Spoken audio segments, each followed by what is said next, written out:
I want to be Supermom. What is Supermom? For me, it's a cross between Martha Stewart, without the jail time,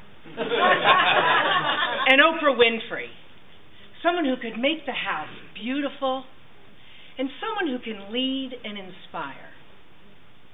Contest master, Toastmasters, moms and dads, who of you haven't looked into your newborn baby's eyes and hasn't felt the same way?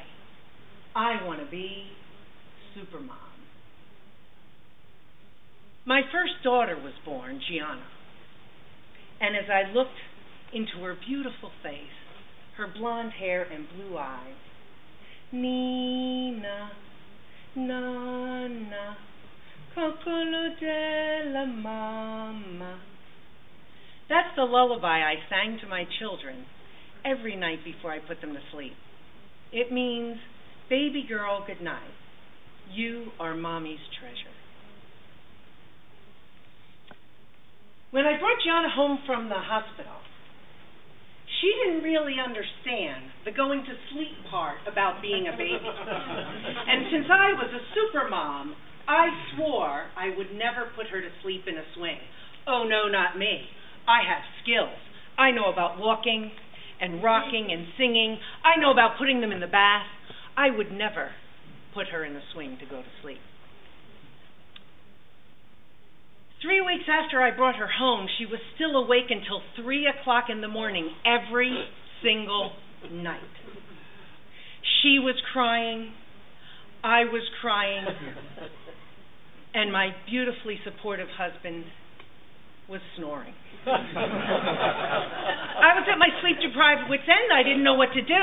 I put her in the swing just for a moment. I went to the kitchen to get a cup of tea. I came back. She was sound asleep. Supermom went right out the window. But I clung to the remnant of being Supermom. And when she was about 2 years old, we were playing outside. We were playing our favorite game. Peekaboo. Peekaboo. She was laughing and giggling. And then she found a child's favorite toy. Sticks. We were drawing in the dirt. And right about that time, I realized that the wash in the washing machine was probably finished. And I really should move it to the dryer. It wasn't that far. It was right inside the back door. What would it take me?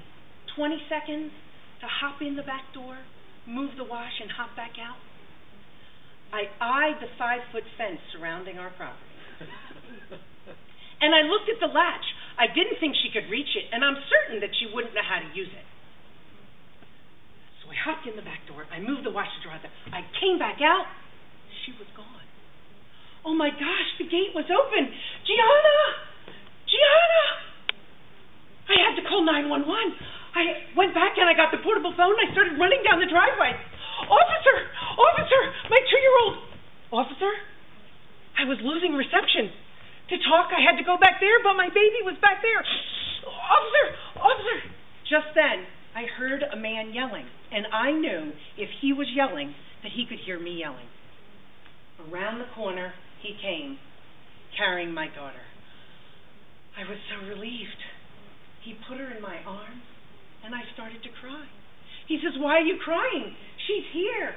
She's safe, no harm, no foul." Little did he know that Supermom was now dead. I had lost all hope of being Supermom. And when she was about 3 years old, we were at a child's birthday party. The children were all playing on the swings, and all the parents were sitting on the deck admiring their offspring. In a split moment, I saw that swing go back. I saw Gianna take a step in front. The swing came, hit her on the head, knocked her off the feet. All the parents jumped up, ran to the children, and the birthday boy's father got there first. He scooped her up, he turned to face the rest of us, and her face was covered in blood. All the adults started screaming. I said, "Give her to me." Everyone was screaming. I said, "Give her to me." I was amazingly calm.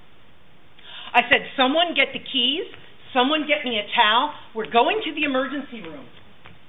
And stop screaming, you're scaring her. So as we rode in the car to the emergency room, she calmed down enough for me to remove the towel from her face. And I saw that she was cut right over her eyebrow. I was relieved because I knew she wouldn't bleed to death, and I knew she didn't poke her eye out. As we got to the emergency room, they called us into the back, and I laid her down on the table, and the attending physician said, she's going to need 6 stitches. 6 stitches? She's only 3. He says, and you'll need to step over here. I said, well, can I please stay next to her? He says, well, don't get in my way. As he started to stitch, I leaned over. I asked her to close her eyes. Nina, Nana, Cocolo de la Mama. I am happy to say that she didn't shed one single tear. As we were getting ready to leave, the nurse came and tapped me on the shoulder. She said, you were super in there. I was super in there? Supermom is back.